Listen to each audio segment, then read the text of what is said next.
Hey everybody, it's Jeff here once again with Entrepreneur Essentials. Super excited to see you guys again. And I have a good friend of mine here who's going to talk to us a little bit about her business today. Right below her feet is our subscription button. You got to make sure you subscribe to this channel, because if you don't, you're not going to get these wonderful things coming out every Friday. If you like this, if you think she is as amazing as I think she is, you need to share this right now. Hit the share button, share it with your friends, share it on Facebook, share it on Twitter, because we want to get this word out about her business and get this show out to other people. So thank you so much for showing up today. And how are you, my friend? I'm good, thank you. Tell us a little bit about yourself. Okay, my name is Tammy McKinney, and my business is Unlocking Your Best Life. I have lived in the Texas Hill Country for about 17 years and lived a few other places in Texas, and so this is home, and I'm just honored to be here. Well, let's talk a little bit about your journey. Okay. So you got to the Texas Hill Country. How was your entrepreneurial journey? How did you become an entrepreneur? So, wasn't even on my radar as a kid, didn't even know what an entrepreneur was. I thought I was going to go into physical therapy or social work and save the world that way, and got some really, really bad advice that physical therapy was saturated, and that's just crazy now looking back, but that's okay. My dad told me I wasn't emotionally stable enough for social work, so I went into business. Thanks, Dad. Yeah, he swears he didn't say that, but that's okay. But I went into business, went into computers. He was a software developer, so I thought, okay, well, I want to be one of these women doing something new and different, and so I ended up in the chemical industry, which interesting. Yeah, young, female, very self-motivated, very self-sufficient. Anyway, I did 13 years in and out of chemical companies. I was wildly successful because I got involved with SAP software, which is at the time was just really hot and heavy. Ended up in a chemical company that was going through a merger with another one. The merger took 19 months to happen. And by this point, I had done business redesign for multiple companies. And so change has always been a part of my journey and managing change. My first job, I was still a co-op, and I had to get the secretaries off of the 5520 word processors onto these things called personal computers. Oh gosh. About half of them retired instead of making the shift. And then the other half, it was the fears and the insecurities and managing them through that and helping with that. And then this whole business redesign, we were taking every organization of a chemical company and telling them, hey, you guys all have to have the same customer number and the same product numbers, and you're not going to use your systems anymore. It's all going to be in this one big enterprise solution, and we're going to redo your work processes to make it all fit. Managing change in that was a big part of my career. And then as I managed through that merger, I had a lot of guys, mostly guys, women too, but in their 50s working for me, and they were told, hey, when this merger finally happens, you're going to move to Michigan.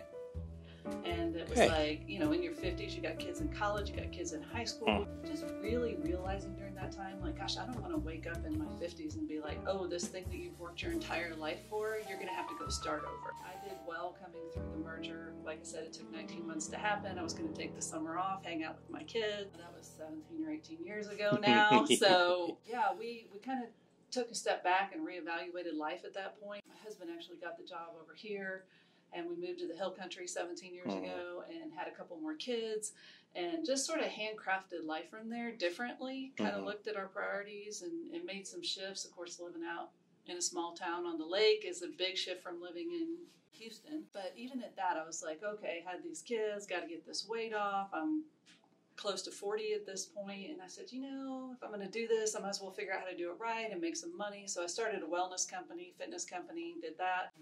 I guess the last 12, 13 years, I just closed that really the end of it last summer. Was doing business consulting along the way, marketing and sales, and so always sort of entrepreneurial from that point forward, but it was all new. It was all new, and compared to the corporate life that I thought I was just going to have for forever. Kind of got into the life coaching thing a little bit by accident. When I was doing the health and wellness and fitness coaching and then doing marketing and sales stuff for some folks, and they're like, you're already a life coach. And I said, oh, well, what is that?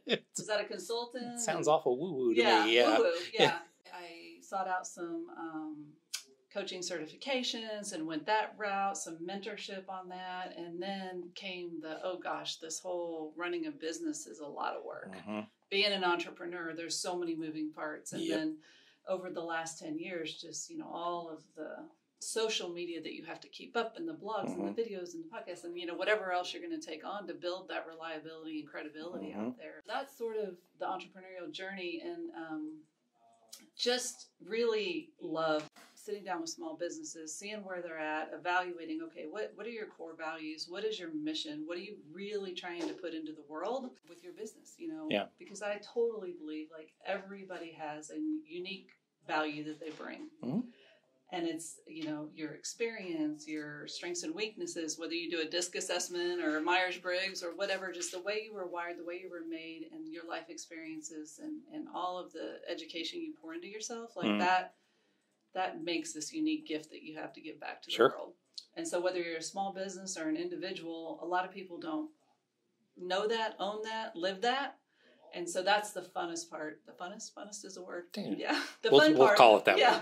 Of working with businesses and individuals is really helping them unleash what they were made to do. From a business coaching standpoint, a lot of people, they're really good at their craft. They're really good at their trade, but they don't have all the moving parts to running the business. And so as I've learned that, I've been able to bring a little bit of expertise into that. Coaching is really about motivational interviewing. It's really bringing the hard questions to get people to see their own blind spots and to see the course that they're really wanting to take, and then helping them set the goals and accountability around that. I know there's some new things in your world. What's new in your world? I've had to make some pretty significant shifts in my thinking about my business. I love the in-person. A lot of it's on Zoom or FaceTime or Skype now, but because my children have some pretty serious medical challenges, I'm feeling like I can't be very far away from them. I'm really strong in my faith, so I'm trusting that God's just shifting all of that into a new model for me. I'm so excited because it's really taking the whole platform online, like really getting out there. And as you know, I mean, once you're out there online doing things, your reach for adding your unique value to the world is so much greater. Your platform is so much bigger, and your potential to actually make an impact is just so many more people. I have a goal to launch a podcast this summer. And for me, that brings me so much great joy, because no matter what stage people are in, they can jump on a podcast for free. They can get value and they can add that to their life. And there's probably a book in the future, but the podcasting is all unlocking your best life. And I really believe the keys to doing that, they lie in your attitudes, your strategy, your actions, and just having the bits and pieces to continue to look at those things in your life. What knowledge are you missing? What attitudes do you need shifting? What strategies do you need to put in place? And then just really, how do you stay on task with those actions to be successful? That's what the keys in unlocking your best life are going to be about. Nice. Nothing new under the sun. I mean, there's lots of great people out there teaching on this stuff, but I'm going to bring it to the world the way that only I can, and hopefully it'll make an impact on the people that need to hear it. I've got a roadmap for life transformation, whether you're coming out of empty nesting or a divorce or an illness or just being stuck in a career or bad relationship, whatever it is. I have a roadmap that I take people through for life transformation, and it just really starts with that. Where are the gaps? I have sort of 10 areas of life that we look at and say, okay, what is it that's missing? Where are you discontent or unhappy? And then we take it to the next step. We do really deep dive self-discovery, your strengths, your weaknesses, your values. I mean, a lot of us kind of operate from them, but we haven't spent a lot of time thinking about them. Makes life easier when I always operate out of honesty, or always operate out of, simplicity, or whatever it is that your core values are. So do that deep dive, and then just kind of start setting the trajectory. Okay, you say these are gaps. This is who you really are. Which of these do you really want to start tackling? Start setting the goals, putting the accountability in place, and then talking about all the little things along the way that keep us from being there. All the limiting beliefs, the self-doubt. And all the regression back at times. And the things that have kept you from moving forward. So what that's going to be, it's going to be an online coaching program. There will be a community built in. Lots of people are doing that, and it's so effective. I have a health and wellness program that I'm a part of. So I have community and a coach just for myself, even though I did it for 12 years. I was ready for somebody else to hold me accountable and put me through something new. And so I 100% believe in the process. So I'll be launching more of that and less of the in-person, but I continue to take on new clients all the time. So it allows you to service more people. Yeah. And okay, if you are going to coach with me, then that's a premium. Yeah. Because my time is worth a little bit more. Yeah. You know, but you can address that. Yeah. So I think it's a fantastic idea. Thank you. So now, fast 5 questions. Fast 5. So let's shift gears here. Okay. You wake up in the morning, business is totally gone. You have $500 in your pocket, laptop, computer, place to live. What do you do first? I think one of the most effective things that I do now, I would continue to do, and that is get up and have my quiet time. For me, that includes prayer and that kind of stuff too. Meditation, absolutely just be still and figure out what's next. Very, very passionate about networking and connection and knowing people, and so I would reach out pretty quickly and say, hey guys, something happened overnight and I need help. Like let's go from here and let's rebuild something. I think that would be the course I would take. I would just really instantly jump onto any networks, social networks, in-person networks. Leverage. Yeah. Let me solve a problem for you. How do I help you? What's your biggest entrepreneurial mistake you've made? Oh gosh. So I am also part of John Maxwell's team, who is one of my biggest mentors. And one of the things, I think one of his books actually, sometimes you win, sometimes you learn. And so I try to look at all of the mistakes as learning, but I will honestly say it is comparison. It is looking what everybody else is doing and saying, oh, if I can't get this piece done or that piece done, and it's paralyzing. It is, because you think you can't measure up to whatever standard they're putting in front of you. And of course, in this day and age where everything's online, right, there's so much inauthenticity as it is, and exactly, it's not really a bar that anybody. I mean, the best advice I've ever heard is just be the best you can be. Absolutely. Compete with yourself. Unlocking your best life. I'm very passionate about the your. We each have a very unique journey, and we have to decide what best is for us. And there's a lot of people out there pounding, you got to do this, or this, or you're not having your best life. Yeah. And I don't believe that. I think everybody has to look at those areas of their life and figure out what's best for them.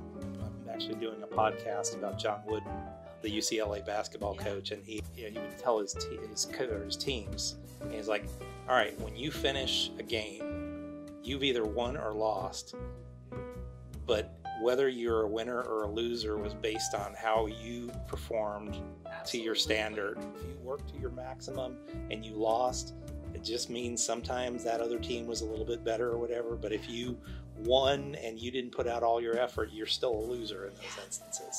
Yeah. So you just have to figure out what that magic thing is for you. Success is not intended to be a destination. It is a journey. Now, being successful on that journey is the measure that we should be looking at in every game and everything that we do. Were we successful today in what we did? Absolutely. Because success it's a moving target. Right? Exactly. What's a good book you recommend? Leadership is something that I've really delved into the last couple of years. So I think leading ourselves well is the most important thing. And so huge Brene Brown fan. So Dare to Lead. And then also John Maxwell just came out with a leader shift. What's a good tool that you use in your business every day? It is for my business, but it's also just for my life. And it's one of my favorites. It's Wunderlist. I have my client list in there for the different clients and the different projects I've got going on as well. When you get something done, it dings at you. And so I love that affirmation of ding, ding, ding, I got these things done, right? Like crossing them off. If you've got a roadmap or something you're using or a list that you always go back to, you can unding them. And so you can bring them back for the next project. So it's really handy. It's really convenient. The other thing about it, you can share your list with other people. Oh, nice. And I actually had that come up. I got really ill one day, and I had a big list that I needed done in town, and I was able to share it with a friend, and they were able to take care of it for me. So. How do people get a hold of you? My website is unlockingyourbestlife.com, unlockingyourbestlife.com. That's the easiest way. But my email is tammy@unlocking.life still right now. So, but yeah, the website, everything's on there. I've got Instagram and Facebook, and I love for people to follow me and soon to have a podcast. There you go. So Tammy, thank you so much for coming out today. We really appreciate it. Folks, if you like this today, turn around. Let's share this out. Let's get her message out there. She's going to be online, so you can have her anywhere you want her. And make sure that you hit subscription right down below her feet right there so that we can get this thing going and we can get you on here as a subscriber.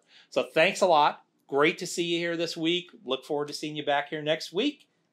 The same bat time, same bat channel.